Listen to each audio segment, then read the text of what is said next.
I got into my dream college, but my grandma kept it a secretu. Her 80th birthday became a family showdown.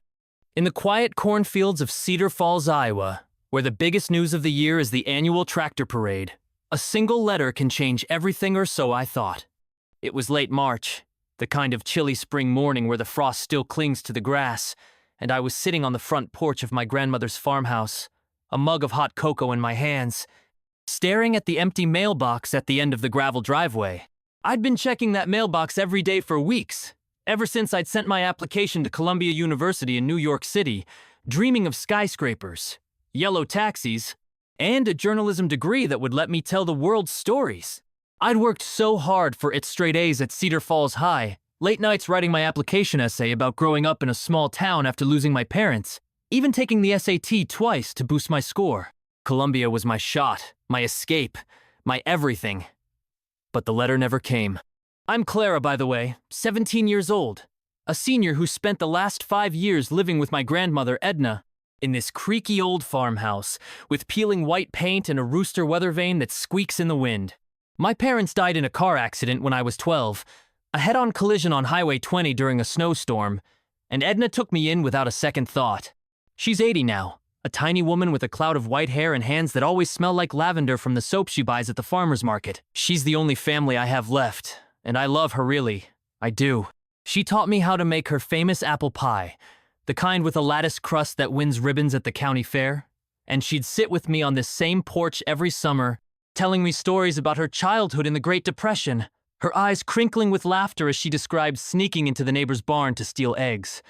But lately, things between us had been tense.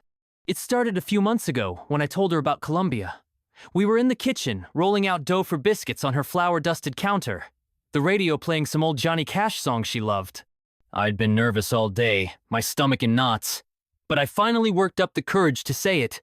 "Grandma, I applied to Columbia University," I said, my voice barely above a whisper. "In New York? I want to study journalism." She stopped rolling, her hands still on the dough, and looked at me with those sharp blue eyes that always seemed to see right through me. "New York?" she said, her voice tight. "That's a long way from here, Clara. What's wrong with the community college in Waterloo? You could study there, stay close to home." I tried to explain how I wanted to see the world, write stories that mattered, be more than just the girl from Cedar Falls, but she just shook her head, her lips pressed into a thin line. "This is your home," she said, turning back to the dough. "You belong here with me." I thought she'd come around eventually. I mean, she had to, right? She'd always supported me cheering at my school plays, even when I forgot my lines as the third wise man in the Christmas pageant, and framing my first place certificate from the regional spelling bee in 5th grade. But as the weeks went by, she got quieter, more withdrawn. She'd spend hours in her rocking chair by the living room window, knitting scarves she never finished, her needles clicking like a metronome. I'd catch her watching me sometimes, her eyes soft and sad, like she was already mourning something that hadn't happened yet. I tried to ignore it, focusing on the mailbox instead, waiting for that letter from Columbia to prove I was right, that I could do this, that I could leave Cedar Falls and make something of myself. But March turned into April, and still, nothing came. My friends at school were getting their acceptance letters. Me best friend, Sophie, got into Iowa State, and our class president, Ethan, was headed to Drake University in Des Moines. Every day at lunch, they'd ask me, "Any news from Columbia, Clara?" And I'd shake my head, forcing a smile, my stomach twisting with disappointment. I started to doubt myself. Maybe my essay wasn't good enough. Maybe my SAT scores weren't high enough. Maybe Columbia didn't want a small-town girl like me. By the time April rolled around, I'd all but given up, resigning myself to the idea of staying in Cedar Falls, maybe taking a few classes at the community college like Grandma wanted, working part-time at the diner on Main Street where the jukebox only played Elvis songs. Then, everything changed. It was the day before Grandma's 80th birthday party. A big event the whole town was coming to, everyone from the pastor at First Lutheran to the guy who runs the feed store down the road. I was in the attic, looking for a box of old photo albums Grandma wanted to display at the party, when I found it. A thick envelope tucked inside a tin box of her old recipe cards, the kind she used to write on with her spidery handwriting. The envelope had my name on it, Clara Marie Thompson, and the return address was Columbia University, New York, New York. My heart stopped. I tore it open, my hands shaking. And there it was. Dear Clara, we are pleased to inform you that you have been accepted to Columbia University's class of 2025. I'd gotten in, and Grandma had hidden it from me. I sat there on the dusty attic floor, the letter clutched in my hands, a mix of joy and rage swirling inside me. I'd done it. I'd gotten into my dream school, the place I'd been dreaming of since I was 14, watching old episodes of Gossip Girl and imagining myself walking through Manhattan with a notebook full of stories. But Grandma had taken that moment from me. She'd lied to me day after day, watching me check the mailbox, letting me think I'd failed. Why would she do this? I thought about confronting her right then, storming downstairs and demanding answers, but I stopped myself. Tomorrow was her 80th birthday, the biggest day of her year, and the whole town would be there. If I was going to do this, I was going to do it in front of everyone, them see who she really was. I folded the letter, slipped it into my pocket, and went downstairs, my mind racing with a plan.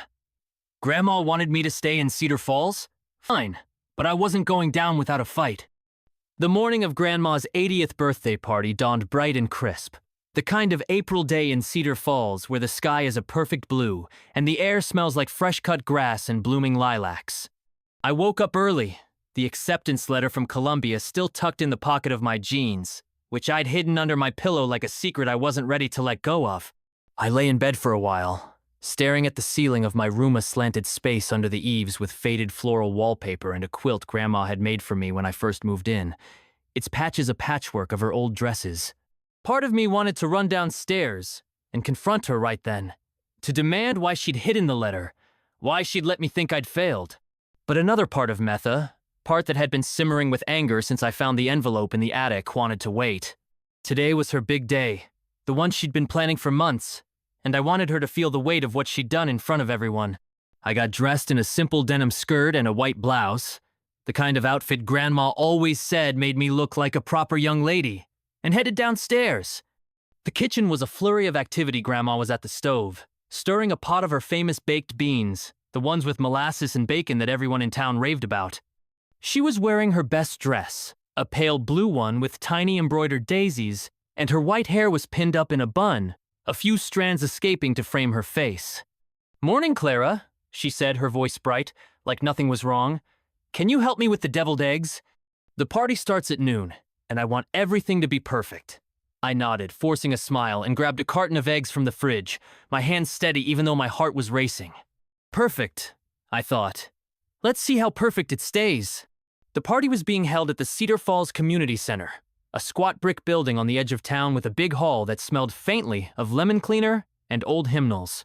By 11 a.m., we'd loaded up Grandma's ancient Buick with trays of food-baked beans, deviled eggs, a 3-layer carrot cake I'd helped her frost the night before and driven over to set up. The hall was already buzzing with volunteers from the church, stringing up streamers in shades of blue and white, Grandma's favorite colors, and setting out folding tables with checkered tablecloths. A banner hung over the entrance, hand-painted by the Sunday school kids.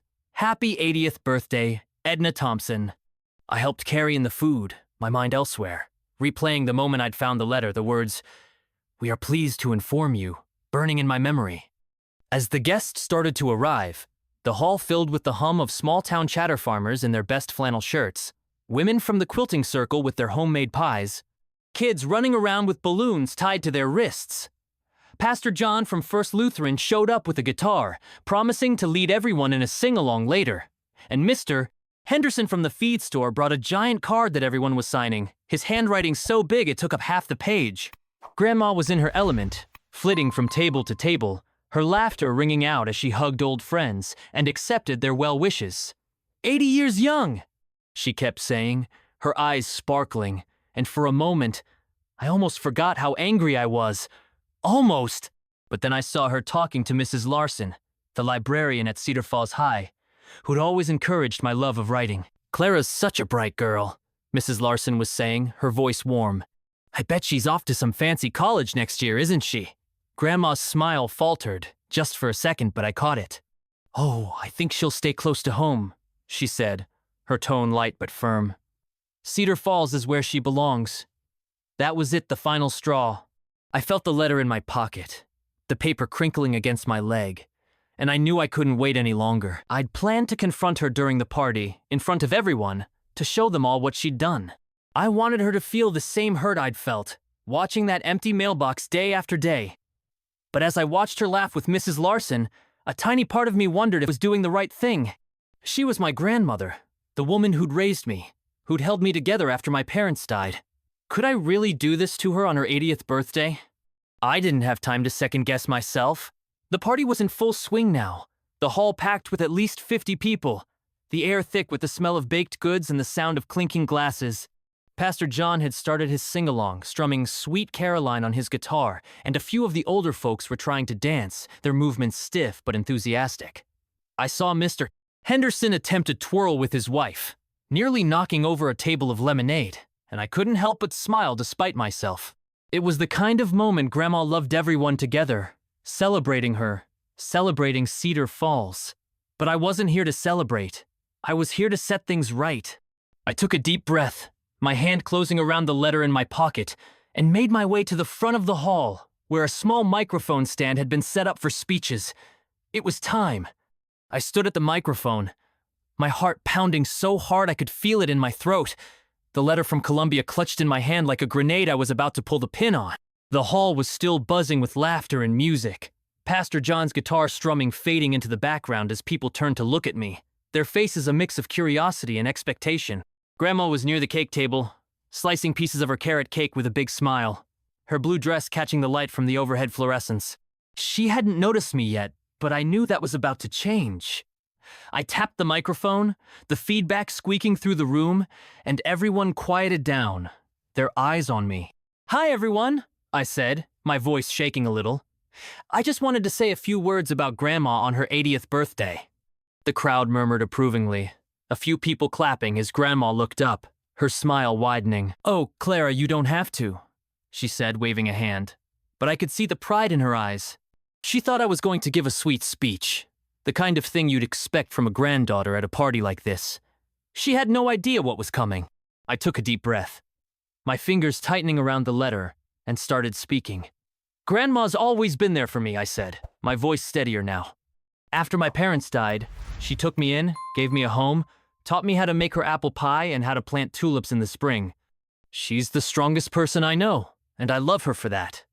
The crowd nodded, a few people whispering amen, or "That's right," their faces soft with emotion. "But there's something else you should know about her," I continued, my voice hardening. Grandma's smile faltered, her hands pausing on the cake knife. "A few months ago, I applied to Columbia University in New York City. It's been my dream since I was a kid to study journalism, to tell stories that matter. I worked so hard for it, and I got in." I held up the letter, the Columbia logo visible even from the back of the room, and the crowd gasped, a few people clapping before they realized I wasn't done. "I got in," I repeated, my voice breaking now. "But I didn't know that until yesterday, because Grandma hid the letter from me. She let me think I'd failed, let me check the mailbox every day, let me believe I wasn't good enough, all because she wanted me to stay here in Cedar Falls, with her." The room went silent, the kind of silence that feels like a vacuum, sucking all the air out of the space. Grandma's face went pale, her hands trembling as she set the knife down, her eyes locked on mine. The crowd started murmuring, whispers rippling through the hall like a wave shock, confusion, disapproval. Mrs. Larson, the librarian, looked at Grandma with wide eyes, her hand over her mouth. Mr. Henderson muttered something to his wife, shaking his head. Pastor John set down his guitar, his brow furrowed. I could feel their judgment, their disappointment, and for a moment, I thought I'd won. I'd wanted her to feel the hurt I'd felt, and now she did. But as I looked at her, standing there in her blue dress, her shoulders slumped, I didn't feel victorious. I felt empty. "Clara," Grandma said, her voice barely above a whisper, but it carried through the hall. I didn't mean to hurt you." She took a step toward me, her hands outstretched, but I stepped back, shaking my head. "You lied to me," I said, tears stinging my eyes. "You made me think I wasn't good enough. Do you know how that felt? Every day, waiting for that letter, thinking I'd failed. I trusted you, Grandma. You were all I had." The words poured out of me raw and jagged, and I saw her flinch, like I'd slapped her. The crowd was whispering louder now, some people looking at Grandma with pity, others with anger. I'd done what I came to do. I'd exposed her, in front of everyone she cared about. But as I stood there, the letter still in my hand, I realized I didn't know what came next. Grandma turned away, her hands covering her face, and I saw her shoulders shake. She was crying. Mrs. Larson hurried over to her, putting an arm around her, whispering something I couldn't hear. The party had come to a screeching halt, the festive mood shattered. Some people started gathering their things, murmuring excuses about needing to get home, while others stayed, watching us like we were a soap opera they couldn't look away from. I felt a hand on my shoulder. Sophie, my best friend, who'd come to the party with her mom. "Clara, are you okay?" she asked, her voice soft. I shook my head, tears streaming down my face now. "I don't know," I said, my voice breaking. "I don't know what to do now." I'd wanted to hurt Grandma, to make her feel what I'd felt, but now that I had, I didn't know if I'd made the right choice. The rest of the party was a blur. After my speech, the hall emptied out quickly, people leaving with awkward goodbyes and half-eaten plates of cake. Pastor John tried to salvage things by starting another sing-along, Amazing Grace. Of all songs, but it felt hollow, the notes falling flat in the nearly empty room. Grandma had disappeared into the kitchen with Mrs. Larson, and I stayed in the main hall, helping Sophie and a few others clean up, stacking chairs and sweeping up confetti. My hands moved on autopilot, but my mind was racing, replaying the look on Grandma's face when I'd held up the letter, the way her voice had trembled when she'd said she didn't mean to hurt me. I was still angry, but the anger was starting to mix with something else, guilt, maybe, or regret. I'd wanted to hurt her, but now that I had, I wasn't sure it was worth it. When the last of the guests had left, I found Grandma sitting on a bench outside the community center, her blue dress wrinkled, her hands folded in her lap. The sun was setting, casting a golden glow over the cornfields across the street, and the air was cool, a light breeze rustling the leaves. I sat down next to her, the letter still in my pocket, and for a long moment we didn't say anything. Finally she spoke, her voice soft and shaky. "I'm sorry, Clara," she said, her eyes fixed on the horizon. "I shouldn't have hidden that letter. I was scared." I looked at her, surprised. "Scared of what?" I asked, my voice quieter now, the anger fading into something softer. She sighed, her hands twisting together in her lap.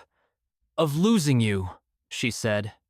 "You're all I have left, Clara. After your parents died, I promised myself I'd take care of you, keep you safe.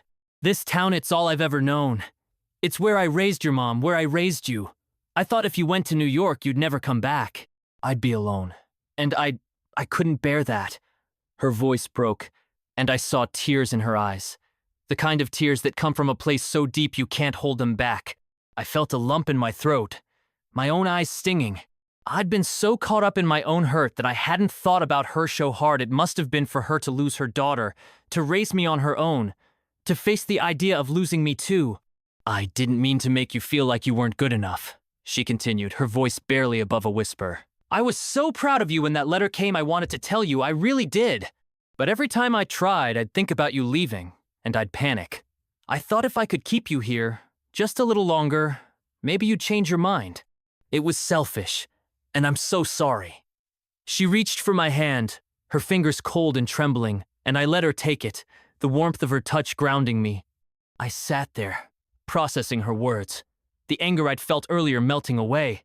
I was still hurt, still upset that she'd lied to me, but I understood now. She wasn't trying to hold me back, she was trying to hold on to me. "I'm going to Columbia, Grandma," I said finally, my voice firm but gentle. "I have to.